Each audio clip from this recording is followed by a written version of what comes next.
And with that, give it to you, Ashlyn. Thank you, David, and thank you everyone for joining us today. Very excited to talk a little bit about vertical marketing strategy. We think there are some things companies are doing really well in terms of activating their vertical marketing strategy, and there are also places to improve. So we're thrilled to be talking about that today. Maybe helpful to talk a little bit about why we're seeing this trend take off. And, I think a lot of it comes to the point of how B2B companies are becoming more customer-centric. They are no longer able to go to market in many cases with a message only about who they are and what they do, but they need to add context for buyers about how they add value and how they solve their problems. So vertical marketing, vertical strategies have been around for a long time, but in some industries, it's really exploding as a strategy. In industries like tech, for instance, it can be very challenging for a sales team to compete against a verticalized player if they themselves are only horizontal. So the embrace of vertical strategies is something we're seeing a lot of at different levels. So at a startup company, they may find that they need to pick just one vertical to focus on in order to be more efficient at driving their growth, hitting their targets. A lot of times venture capital firms see a vertical strategy as a safer bet because it takes fewer resources to gain market share. But also very big established companies are finding that they need to verticalize to one extent or the other to stay relevant, to compete against new disruptive competitors. So there's a broad spectrum of how companies are pursuing this, but in reality, it is something that is happening across B2B industry and is something that requires some discipline to do effectively. So the 5 keys to activating a vertical marketing strategy follow in this sequence. The first is having the right go-to-market strategy for your verticals, getting the right market intel to support what you need to do, nailing the messaging, producing high-quality collateral, and being prepared to execute, being prepared to bring this to market in the right way for that specific vertical. So we'll go through each of these today and talk a little bit about how to get it right. Go-to-market strategy is the first and probably the most important part, because if the go-to-market strategy isn't right, quality execution of the other 5 keys is not going to be sufficient. So the first part of doing vertical marketing is knowing which verticals are your best targets. And there are a lot of things that companies sometimes fall back on when they're looking at who the right targets are for vertical, and one is past performance. It makes sense that one of the first things you might do when you're considering being more disciplined about a vertical strategy is to look at where you've had vertical success in the past. However, you need to qualify that a little bit with the potential of the vertical. It may be that where you've had past performance is not an industry that's growing, is not an industry that's willing to invest, is not an industry that will be profitable for you in the long term. So as companies assess verticals, past performance is helpful. It definitely helps build credibility. It gives you a leg up, but it isn't the whole story. So doing good market opportunity assessment, knowing where all of the potential industries are going, how you fit in there is really important. Knowing about their willingness to spend, the growth they might see, those are all factors to qualify. How do your offerings meet their needs? So you want to be in a position where there's a really good fit between the problems you solve and the pain points of that target vertical. So being thoughtful about the industries who are struggling the most with the challenge you solve for, and then prioritizing them where there's a more natural fit. There's also a question about how far you'll take this strategy. I think we're talking about vertical marketing today, but vertical industrialization, verticalization is a business strategy, not just a marketing strategy. So we'll talk a little bit about what the levels of that are, but at the highest level, you need to be thoughtful of, are we just positioning and going into a market, or do we need to reorg to really pursue that market? What does it mean we will stop doing, and have answers to those questions? And then how you'll align sales and marketing to tackle this strategy. Being careful to know that as you go into a new vertical and you speak a language from a marketing standpoint, or as you go into a market, Sales needs to be have to be trained, to be prepared to speak to those pain points. Often companies who have historically been had horizontal strategies may struggle to get their sales teams to flip gears and be credible in those industries. And even if the vertical marketing content put out by the marketing team is really strong, if sales can't back that up and seem credible when they go into those situations in B2B, it can really fall apart. So the go-to-market planning and answering all of these questions sets the foundation for vertical success more than any of these others. So as I said, there are different levels of a vertical marketing strategy, of a vertical strategy, and these are not necessarily a trajectory. You may decide that one level is the best fit for your company and that's where you stay, but they are different options and they have different requirements in terms of what parts of the business you bring in to pursue this, your roadmap. They really do drive how you have to go to market and how you have to reorg or orient your business to pursue them. So the first level is positioning only. And this is something that most organizations have started to do, at least to some extent, intuitively, which is to say we have horizontal products, but we may position them slightly differently or have certain content produced to help tell that story in a different market. You may do this if you have a product, you go into a healthcare company, you put a little healthcare language at the front of your deck, you pull in a few healthcare case studies to send afterward. This is a positioning only. And there's still a lot of room to optimize how you do, how you execute, if positioning only is the play you're going to make. However, if you're positioning only, you may find that some of your competitors have gone deeper than this, and that puts you in a competitive position that can sometimes be a challenge. So positioning and capabilities is the next level. And that is to say, yes, we are marketing, we're positioning to our target verticals, but we are also adding capabilities to our offerings to meet their specific needs. For instance, you may target an industry that has a specific compliance requirement, and then you do the work to make sure your products or services meet those compliance requirements. Or maybe they have a different way they need to be distributed. Many times there are just capabilities that can be added, ways of working that can be added to your business model that help you be more successful at verticalizing, show them that you really are putting action behind your words, and it gives you a better competitive positioning against sometimes people who are at this level one. It's of course more expensive, it requires more discipline, it requires more focus to execute at level two. Now, where we have seen the most growth has been at this level three with products and positioning. And that is to say that many companies have started to say, not only will we add capabilities to our core products, but we will actually stand up entire product or service lines to support the needs of a vertical we're targeting. This is especially true in the tech space and the cloud space, but we've also seen it happening sometimes in manufacturing and distribution, where there is a need that they find their target vertical has that they must take the things they're already good at, but do them in a different way, build new products, build new services to deliver against. And this can often, done well, be very compelling. It is expensive to do. It requires a lot of thought and discipline to bring it to market. But if you are in a position that you're at level three, and you're selling against someone at level one, you have a bit of an advantage to talk about your commitment to that industry. It often puts sales in a really strong position.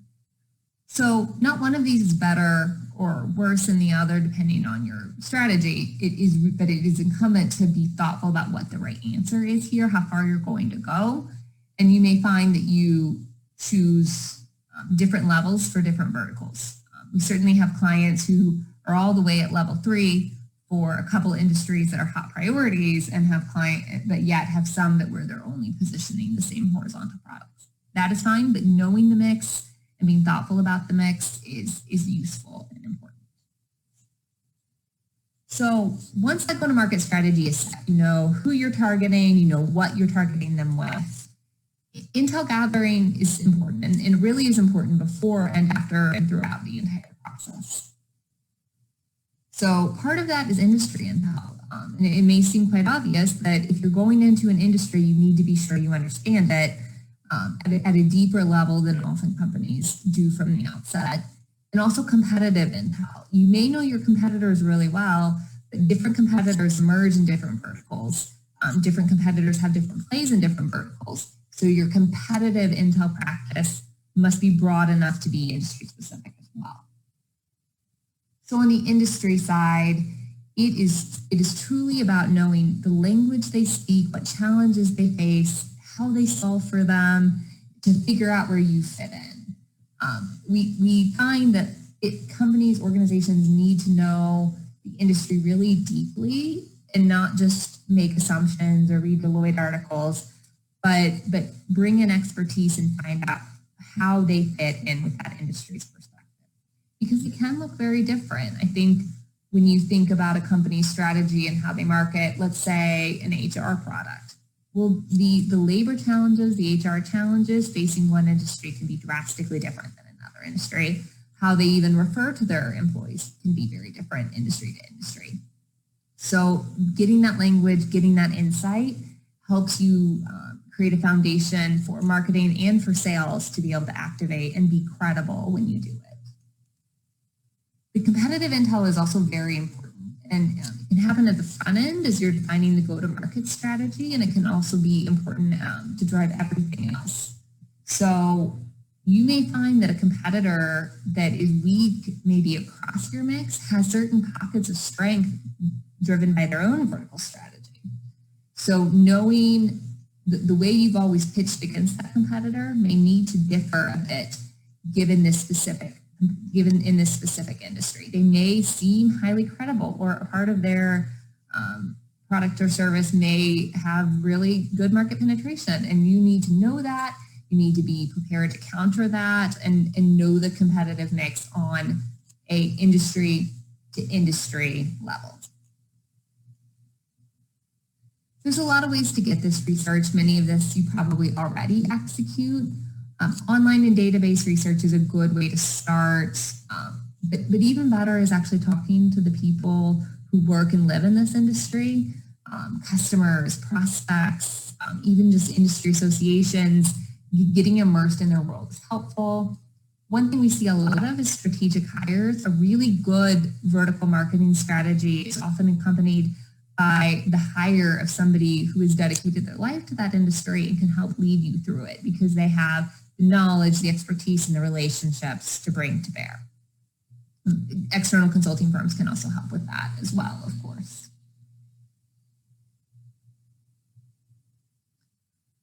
Once you have the market intel, the go-to-market, you know where you're going and why you're doing it, it is really important to get the messaging right. And I think this is a place where messaging is a place where organizations often run into challenges. For a long time, marketing teams have been working very hard to get to brand consistency, to get to a single story that they can tell about their company into the market. The challenge with that, which is certainly a worthwhile pursuit to get to a consistent brand story, is that one brand story may not resonate the same way across different verticals. So if you're going for one vertical, that's usually you can align those things. If you are going from multiple verticals, it is so crucial that your messaging not lead with the language you like and how you want to talk about yourself, but lead with them, their pain points, their language, and the problems that you solve for them, specific to them. It is because vertical strategies have been around for so long, because every company is getting some level of verticalization in their pitches from B2B companies, they have a little bit of, they know when when the marketing isn't sincere. And so if you are not careful, you can seem like you're not committed to their industry, it can seem phony. So it's very important to be thoughtful about where can your brand story be adapted to be very industry specific. And the truth is a lot of B2B messaging just isn't that great to start with. Often when we write about when B2B companies are putting messages out there, they are focused on things like company history. It starts to feel very either self-centered, maybe it gets too technical too fast, and it's complicated. That's what the nice part is that by messaging is just a really good place to make a difference with your vertical marketing strategy early. So leading with why they should buy, telling them the challenges facing their industry, you're talking to others in their industry, and you have solved for their problems. Being really specific about the product or service you're queuing up, and that's not to get to self-centered fast, but it's to try to avoid being so high level as to sound like every single other player in the industry. There's some hot topics that people glom onto, but if you're not specific about what you're talking about, you'll find that people tune out pretty quickly. Of course, knowing the industry and the persona you're targeting, and then where are you at in the stage of the journey that you're messaging to? So the reason we talk about this, about specificity and journey stage, is that sometimes we try to make every piece of content, every presentation deck, be all things to all people and get all of the information into every piece. If you map your content to the journey, you know that sometimes what you need to do in a first meeting or in a first touch is a lot lighter than what you need to do when they're about to close the deal. So being thoughtful about, for each piece of content I'm writing, for each stage of this journey, for everything I produce, what's the next yes that I'm trying to get to? And how much do they really need to know to act on that next yes, to give me that next yes? That allows you to pare back all of the content you're putting in there and tell a very crisp story. So the outcome of this becomes a very focused story, it becomes a leaner story, and it becomes something that resonates and drives the action you're looking for. So most of what we've talked about is internal, go-to-market strategy, insights, messaging. That is all the upfront work. And it's easy to skip to collateral, to think that we just need to create something for this. And a lot of marketing teams end up in a fulfillment mode of creating collateral to meet specific needs. So phases 1 through 3 are so crucial. And then they all drive forward. They drive the collateral. And if you start with 1 through 3, your collateral will be a lot better. It is sometimes hard or impossible with timeline, with energy, to take a step back when you get a collateral request and say, no, we need to talk about all of the other points. But it makes the collateral so much better and you end up having an impact. The last thing you want to be doing, anyone wants to be doing, is creating stuff for the sake of creating stuff. You need to have collateral. You probably do need to have assets, but it's so much more impactful if this follows in sequence. So with that said, there are certainly some tricks to creating collateral for specific verticals to support your industry strategy that are compelling, useful, that make an impact.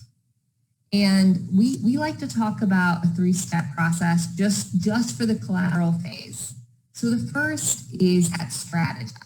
Make sure the point has a compelling message. If you think about everything we've said for messaging, know where it fits, know who you're speaking to and what you're trying to get them to act on. So every piece of collateral should have a little mini strategy. You should be able to know where it fits, why you're doing it. And then simplify. Take out anything that doesn't serve that purpose, doesn't serve that goal. Cut complexity.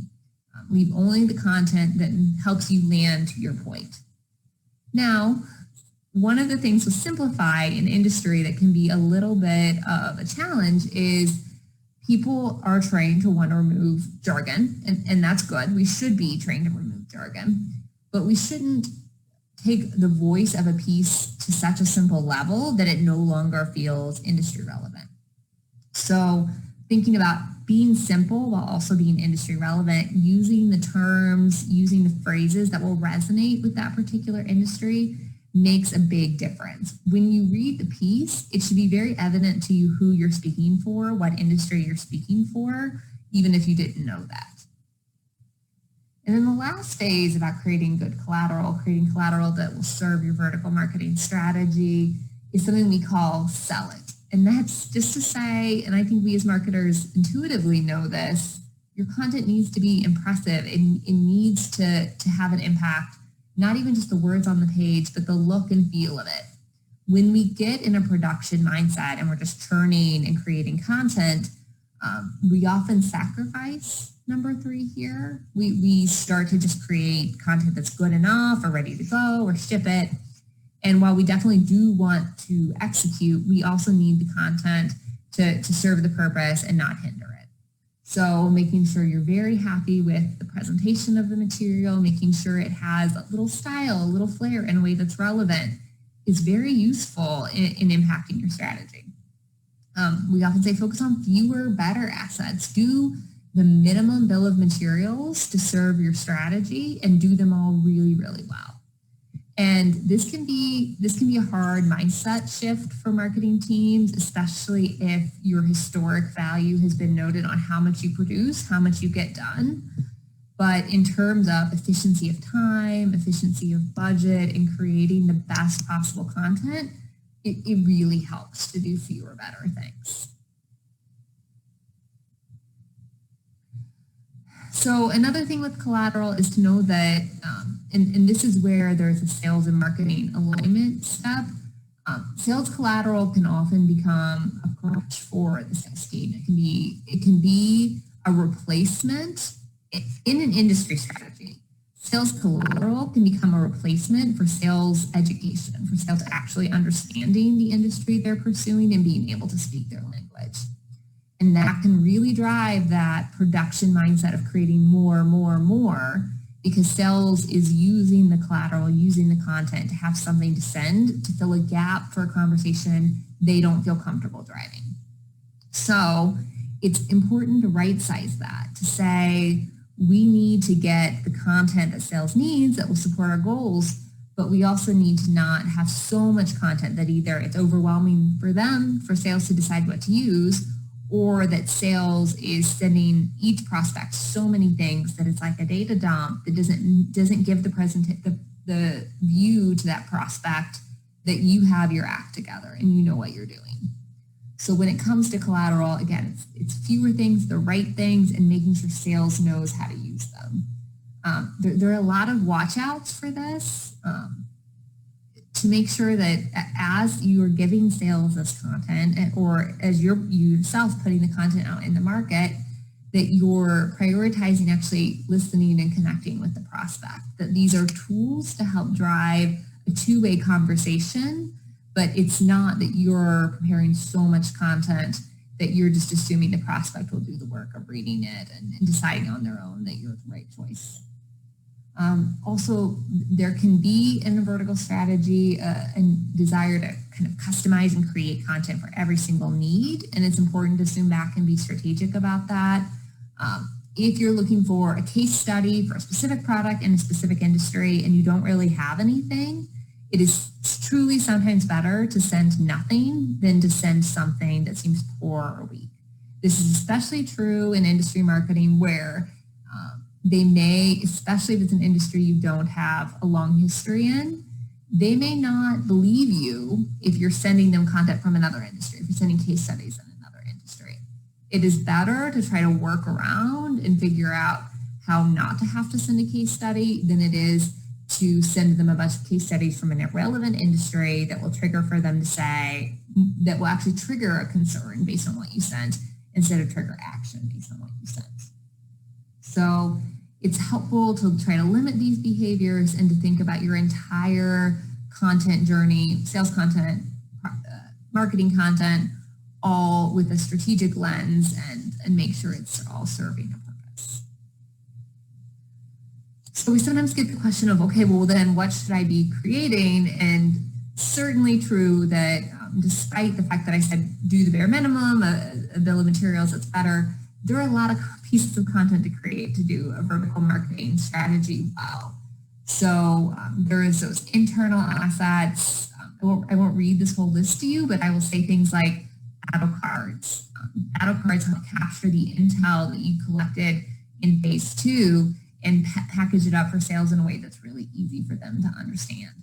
Call scripts, playbooks. There's so many assets that you can create that help sales feel really empowered to take your vertical marketing strategy and act on it.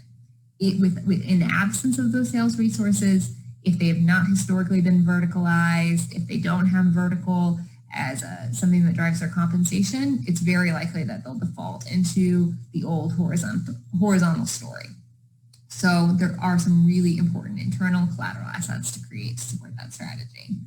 And on the prospecting facing side, there's almost limitless potential of what you can create. It depends on the prospect, the persona, the industry, what will be most relevant. But white papers, ebooks, infographics, web pages, webinars, there's so many things that should be part of a good mix to show some depth around that industry. Okay, so once you've created all that, once you have the messaging and the story and the go-to-market, and it is all truly nailed and landed, you have to roll it out. You have to get it in market. And it's funny, but this sometimes is the place where things fall apart, which is a bit counterintuitive since execution is often what marketing is really well known for. But when vertical first comes to, when organizations first embark on a vertical strategy, sometimes there's almost if we build it, they will come, we'll put it on our website, and you get so overwhelmed with the production mindset of creating all the material that you miss the activation, the rollout strategy. So none of that material makes a difference if people never see it. So we have to be really thoughtful about rollouts. We have to be give them the time they're due, not do so many things that we end up having poor rollouts. So with internal, one thing we've seen is that often a vertical strategy, new content rollout happens at like a sales meeting, a sales kickoff. The problem with that, even though it's great, stage time and you have their attention, you have a captive audience, usually there's so much rolling out at a sales meeting that if you're just one of 10 topics that's rolling out, you will maybe not get the mind share. Maybe they'll be exciting when they hear it, but they may not actually act on it. So while that's good time, it cannot be the whole plan. We can't just roll out our industry strategy at sales meeting. We can't just roll out our content at sales meeting. There has to be a drumbeat of activity that follows that. For vertical marketing and internal rollouts, we love and recommend pilot groups. Chances are you will have a subset of your sales team that has interest in that industry, that has prospects in that industry, that has sold into that industry before. And by establishing a pilot group to use your content to activate the rollout, you start to get two-way feedback from sales and from prospects that makes the content better. You also start to see early results that you can use to get mind share with the rest of the sales team.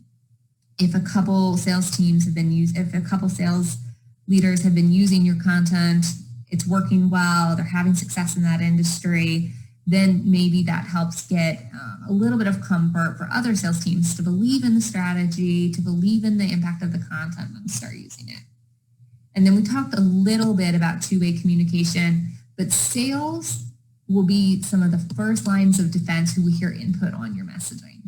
And so this is not a sequential process to the extent that every phase is done and then you go into the next one.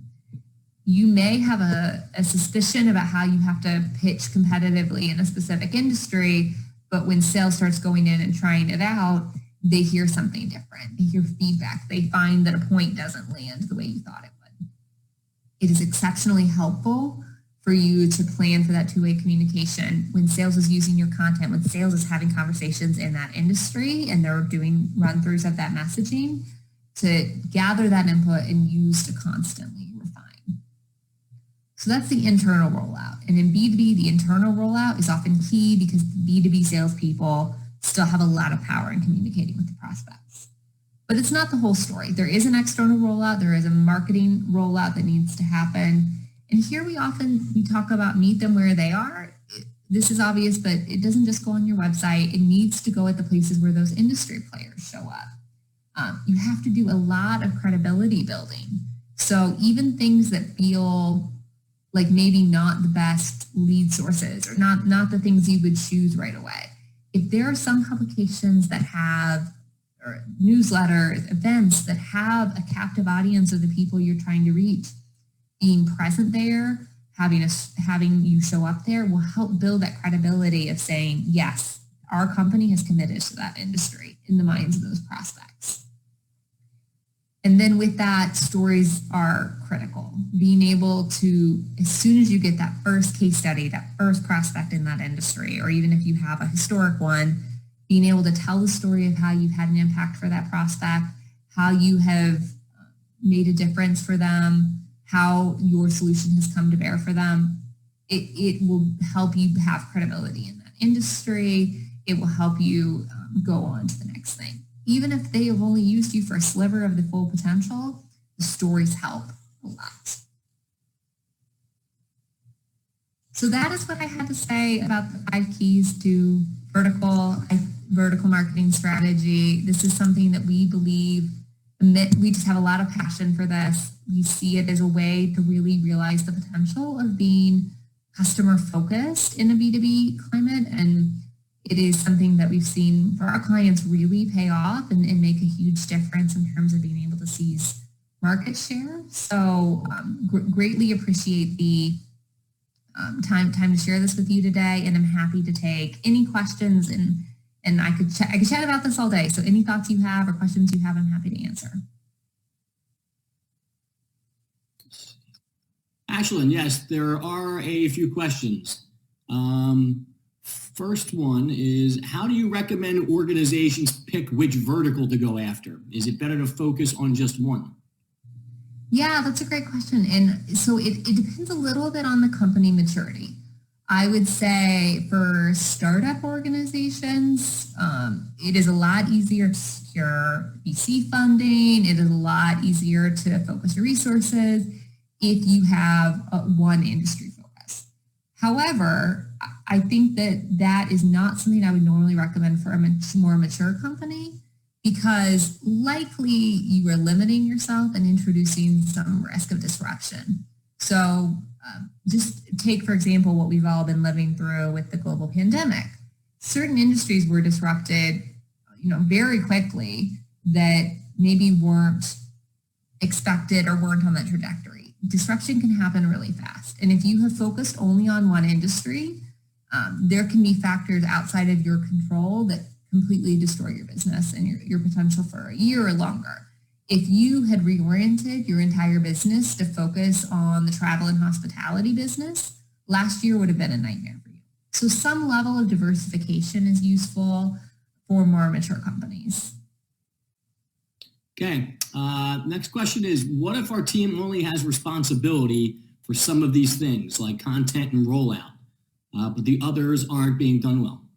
Yeah, that's something we hear a lot about, where marketing teams see the bigger picture and want to have a bigger impact, but feel siloed. And this is a place where building a cross-functional team for vertical strategy is important. And we think those teams can be led by marketing. Sometimes marketing leaders, marketing teams have better line of sight to activate against all of these things. So partnering with sales, building a go-to-market strategy, bringing in the full team, like a little working team to pursue that industry is helpful. I am very much a fan of the marketing power grab. If those areas are not in your purview, start to try to pull them into your purview, because marketing often gets the blame when vertical strategies don't go well, because the phases we're responsible for are so visible. But without good go-to-market, without good prioritization of industries, it's really hard to do this well. So I think wherever possible, I advocate a power grab. Okay. Last question is, how do you structure your marketing team to support this? Does it require a reorg? That's a good question. It may, depending on how you have structured. I would say really, depending on how focused you are on industry marketing, vertical marketing, you may find that you need a marketer who's really dedicated to that industry, maybe who comes from that industry, who understands that industry. So that may be part of the solution for you. When you look at those 5 keys, you have a couple options. You can have sort of a horizontal focus for your marketing team, people who are really good at messaging, who are really good at content, people who are really good at activation, and often we see that. We have messaging people, we have content people, we have campaigns people. However, it's also sometimes useful to say, if we're really dedicated to a vertical strategy, perhaps we hire a healthcare person, and that healthcare person will own the messaging, own the content, and will own the activation. So a mix of that is often useful. It clearly depends on your situation, but I would say if your company's all in on vertical, there are probably some strategic hires of talent that comes from that vertical or understands that vertical, which will make a big difference to your success. Great. Okay. Fantastic presentation. Thank you so much, Ashlyn. And thank you, everyone, for tuning in and listening to the presentation. Unless you have any final comments. Oh, thank you all. Please don't hesitate to reach out to me if you ever have any other questions or if you need anything on this topic. It's an area we're excited about, passionate about, and would be happy to help you activate against. Great. Thank you so much and have a good day. Thank you. Bye-bye.